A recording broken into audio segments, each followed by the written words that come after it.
Rahmatullahi wa barakatuh. It's wonderful to be here. Thank you so much. And thank you to the organizing committee and Arif Siddiqui Sahab, Zafar Salam, madam. वो पंजाबी में कहते हैं कित्थों टुरे ते कित्थे आ पहुंचे. So I'm going to take a journey of what actually has been happening ever since diabetes has come up in the world. So आपने जो अब latest development सुनी है.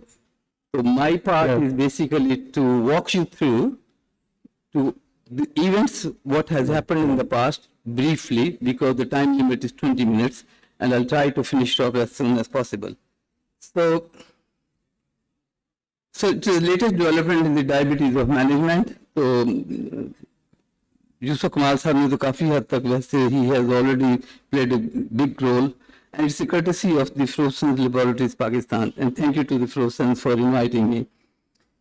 So hopefully coming up for the next 20 minutes or so, although the topic is so huge and vast, do actually need almost whole day for the thing.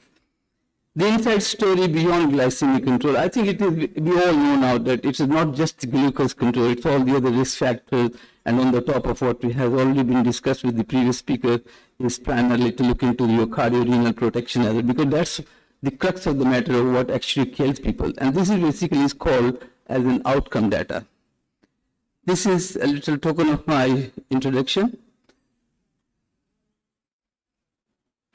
This is most worrying thing. This is Pakistan and diabetes. Now all the organizing committees with all the conferences going on, I think they should be really, I think the warning here is, and I will request the panelists to actually, if they have time at the end of the day, to put the comments on that. There's something terribly wrong with the standard of the healthcare approaches. It's a total failure. And I will support this by taking it down to the IDF data. And this is what it is. If you look into the slide, something like 2011 on the top, and the prevalence of diabetes was 7.9%. And as we go along to 2021, this is the 10th atlas of the IDF, and the prevalence has gone up to 30.8%. So this huge jump in our country primarily makes it as Inna Lillahi wa Inna Ilaihi Raji'un, and Pakistan is the capital of the diabetes world. I think this is a really worrying thing. We really need to join hands to find out what exactly is happening and where are we going. And my concern is that I'm so grateful for these organizing committees. There are so many family cons, there are so many meetings going on, but I think we are not winning. There has to be something giving a different twist to find out what is happening. So the bottom line is you need early screening. This is my concept, obviously bearing in mind the constraint on the time, is the early screening for people at risk of developing diabetes and educating people with the diabetes, and updating the CME programs for HCP, healthcare professionals. It's not just actually updating them. I think it's the follow-up which is very important. So we really need to do something about it. If you go to the mosque, you will see वहाँ पे लिखा होता है नमाजी हजरात अपनी जूती की खुद हिफाजत करें. We don't see any billboard which says, like the previous speaker, that you look after your obesity, which is mother of the problem for the type 2. But we have no advertisements which goes around in the town. यहाँ पे boulevards के ऊपर there are so many things which are displayed and nothing is actually related to the health. So the health culture is unfortunately has now become a business as well, with so many private setups and everything, and so many branches coming up and all. But the concern is, as I said earlier on, I think the prevalence has gone very high, and there is no stopping over. The concern is really very serious, and I think we could be, or our family could be, the part of this. This is something which is the latest. I think it's just about a couple of weeks ago. Number of the kids with the type 2 diabetes may jump up to 700% in the next 3 decades. And it is primarily the gadgetries which we are using these days. It's time to wake up. It's from threat to therapy, complexity to clarity, and beyond glycemic control. The vascular outcome input. So people primarily die of the microvascular macrocysts. So even if you control your diabetes and the glycemic control, the bottom line is that where do you stand with your damage to your target organs? So all patients, everyone with the diabetes at the initial stage has to be really have a good workup to find out if there was any impact onto the target organs. So this is the topic primarily, defining moments in the development of oral hypoglycemic agents. How come we are now talking about the GLP-1 and SGLT2? Where did we start? So this is exactly what it is. A glance at the past and a look to the future. This is the first paper which was published in 1928. It still holds true partly. And this is from the Archives of the Internal Medicine, and it says the use of a high-fat diet in the treatment of diabetes mellitus, primarily, which is basically giving you a message that's a high-fat diet you should be using, although the things have changed now, but carbohydrates is not mentioned. 1947, the upper body obesity is associated with an increased risk of the diabetes and atherosclerosis. So you can take yourself back to your school time or whatever it is, you will see, particularly when I'm seeing a patient in the clinic, and I can see, with due respect to the women, when they walk in married, and I can see that they are looking obese, and I simply ask, ਜਦੋਂ ਤੁਹਾਡਾ ਵਿਆਹ ਹੈ ਸੀ ਉਦੋਂ ਤੁਹਾਡੀ ਕਿੰਨੀ weight ਕਿੰਨਾ ਸੀ ਲੋ doctor ਸਾਹਿਬ 5 ਬੱਚੇ ਹੋ ਗਏ ਨੇ ਤੁਹਾਨੂੰ weight ਨਹੀਂ ਰਹਿਣਾ ਸੀ but this is absolutely a wrong understanding of their bodies. The message is very clear. You just look at your Mangli photo and the children which are born, and you will see that you are where you are going. So without going into further details, in the real world setting, are we moving to the right direction? And I still think for the type 2 diabetes, I personally see very strongly that we are not there at the moment. Bearing in mind that you have 3 out of the 4 patients are primarily come from a very poor social circumstances. So we really have to keep that one in mind. The cost difference is extremely important. There are a lot of people who cannot afford insulin, cannot afford the latest drugs, which are pretty expensive for them. So the journey towards the oral hypoglycemic development is, what does the evidence tell us? It's a learning brain. We are learning every day. As I said earlier on, I don't think so we have reached to the end stage of this. I still think there's a lot to go, particularly for when we're living in this part of the world. So emerging are beyond the beginnings, and the beyond the beginning is, from multiple trials, you talk about the sulfonylureas. How many of you really think that the sulfonylureas are out of the window? I personally feel sulfonylureas still have a place, extremely important, it's cheap. Plus, if somebody has a diabetes standing of something like maybe 6 months to a year time, all you need, bearing in mind the cost, is all you need is a glycemic control. So if it is the cost is the concern, then obviously sulfonylureas will be the one. There was a trial which was done. Now this is the beginning of how the turning point has come to the point what we are talking today about the SGLT2 and the GLP-1 and the DPP-4. This is the turning point. The University Group Diabetes Program launched in 1960 with the first sulfonylurea, tolbutamide. It went on for about 10 years, and they said, hang on, there's something going wrong. So they found out that the people were dying by the using of the tolbutamide was banned. So 1970s, the tolbutamide arm was stopped due to the increase in cardiovascular mortality. And this is still the concept with the people that the sulfonylureas would be giving people the cardiovascular mortality. To some extent, it is true when it is delayed. But generally, bearing the cost, I think one has to actually look into it, what sulfonylureas are using. This warning was missed, that some of the hypoglycemic approaches can increase the risk of the cardiovascular mortality. It's absolutely true. And I'll spot as I go along. So once this was launched and stopped, they said, the DSMB board said, hang on, if we bring the diabetes under control, close to the normal values, would it actually make any difference towards the cardiovascular mortality in the first place and the microvascular? So the UKPDS, United Kingdom Prospective Study, was launched in 1977. And then they raised the question, would approaching near normal glycemia be beneficial? And that was the basic point. Whatever you do, from lifestyle to the drugs, if you bring closer to the normal, would it actually make any difference? So when we talk about this thing, tell me what is the top limit of the normal HbA1c and what is the ADA recommendation HbA1c target.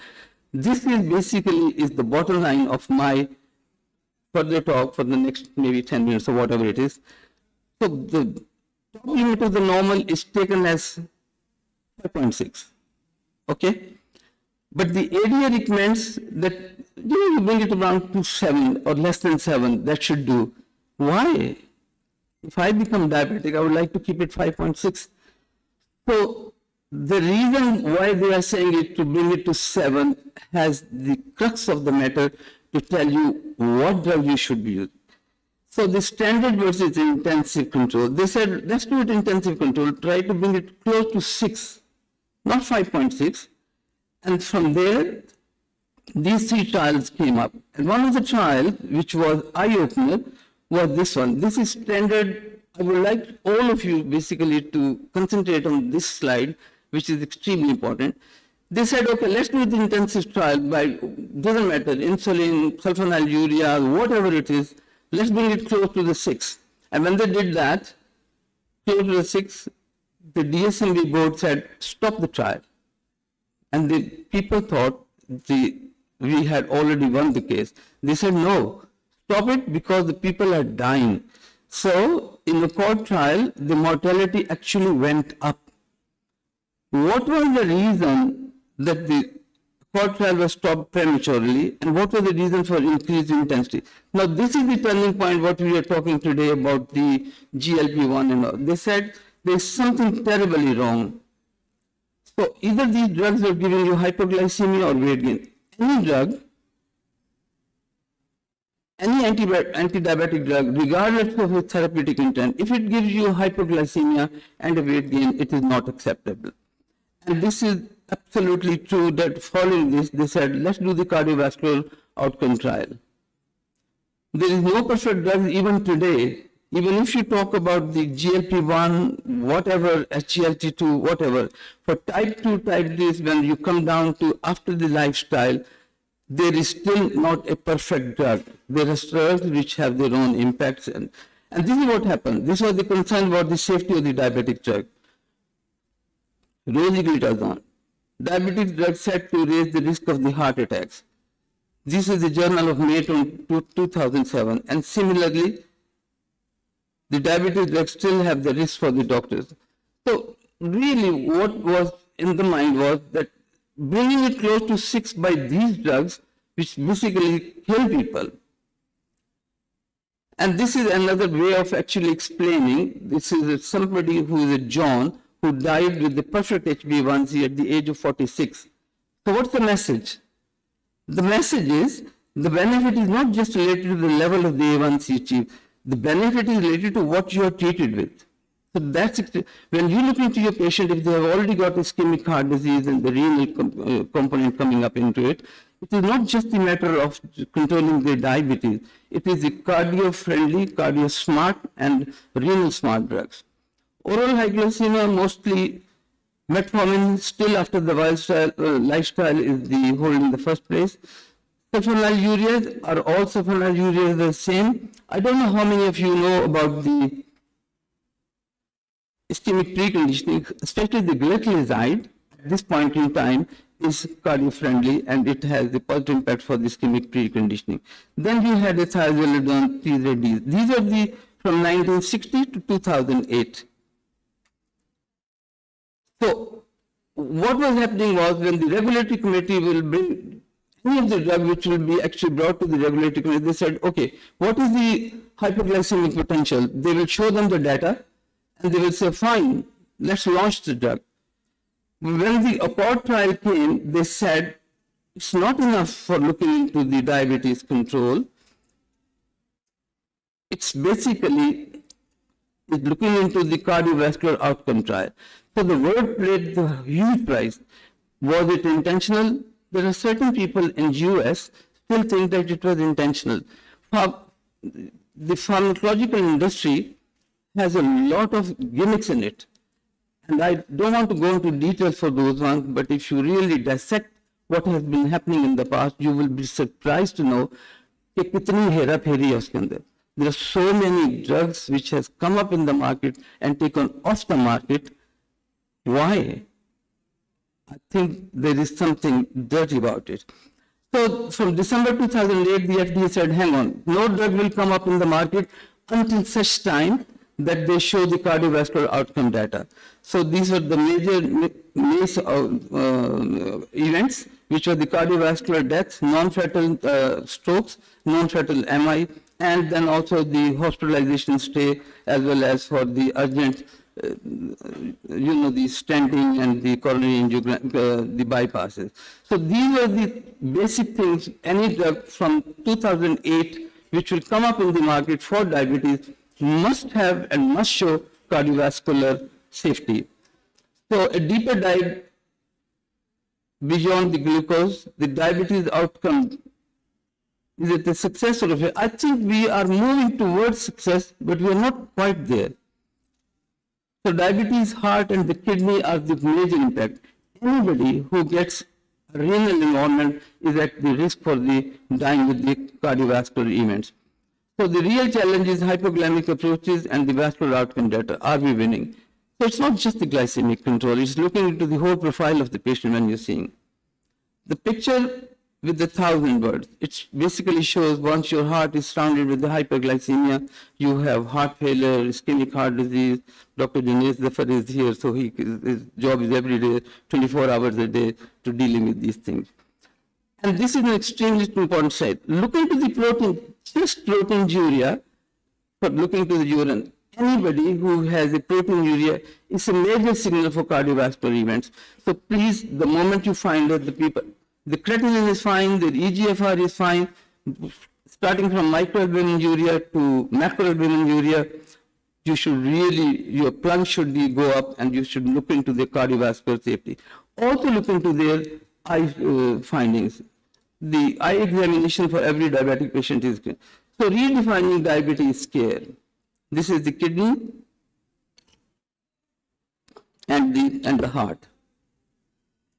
So the unmet needs in the type of the diabetes were huge, looking into HbA1c, postprandial, fasting glucose, beta cell function, declining, the chronic complication, treatment increase, and patient gaining weight.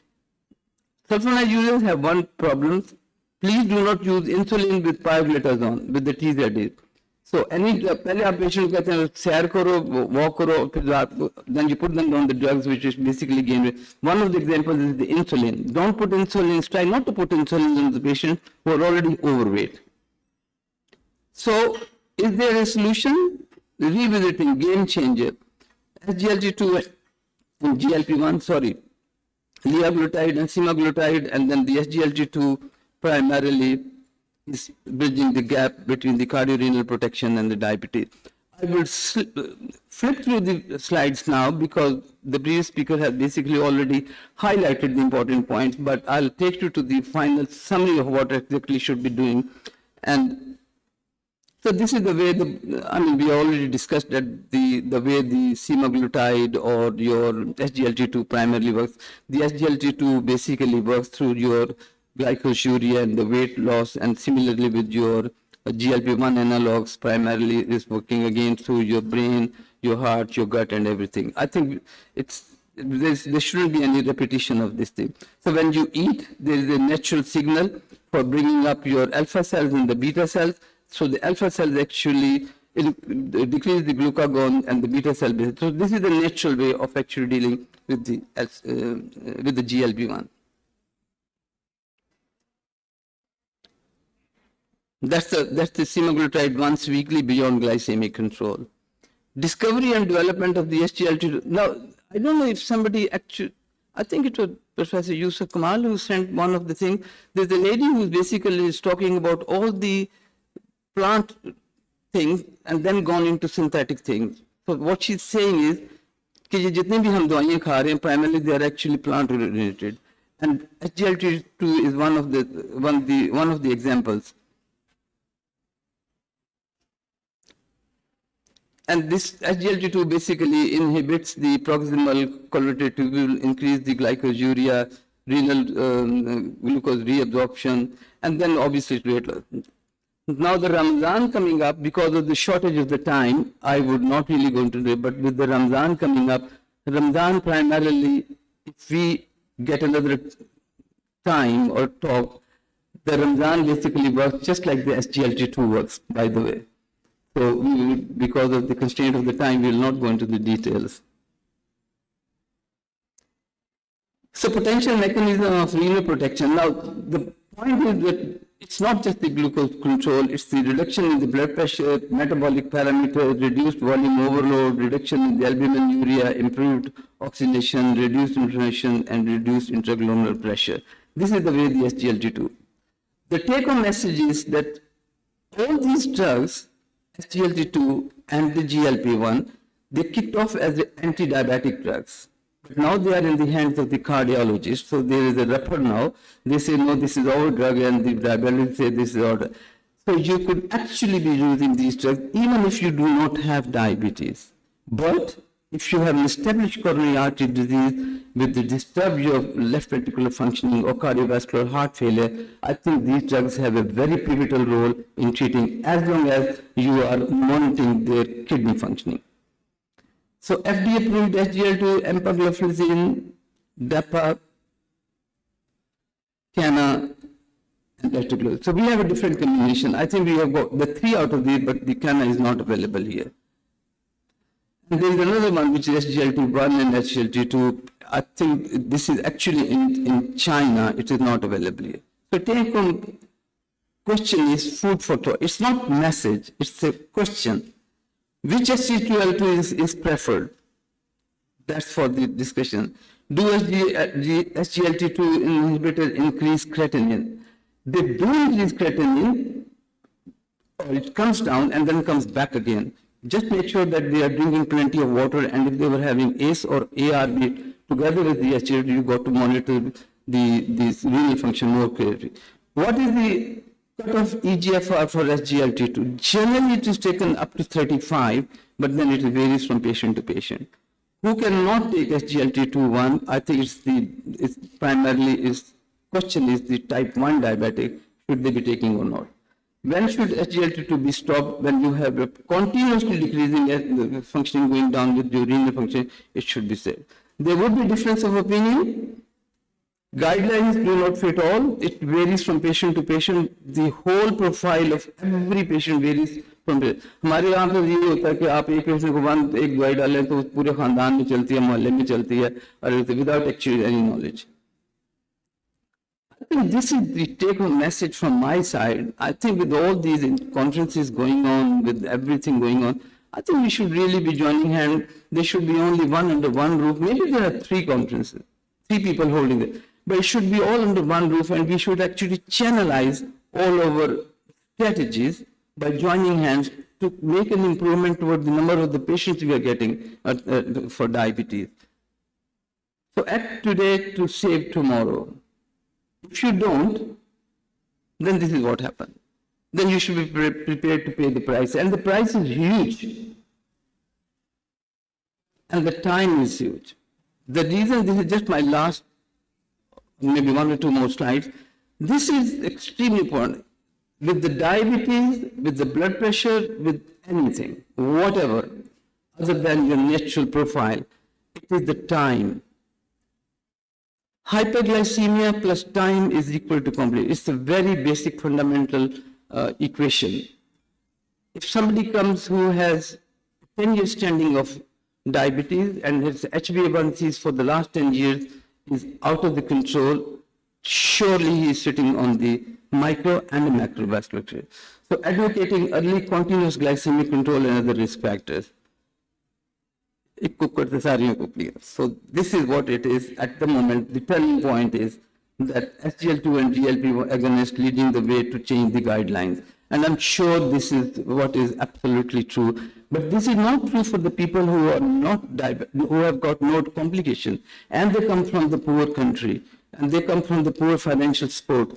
These are the drugs which primarily are cost effective, but then they have a financial benefit. So my point is, just control their glucose, and the cheapest medicine for controlling your diabetes is what Professor Yusuf Mal said.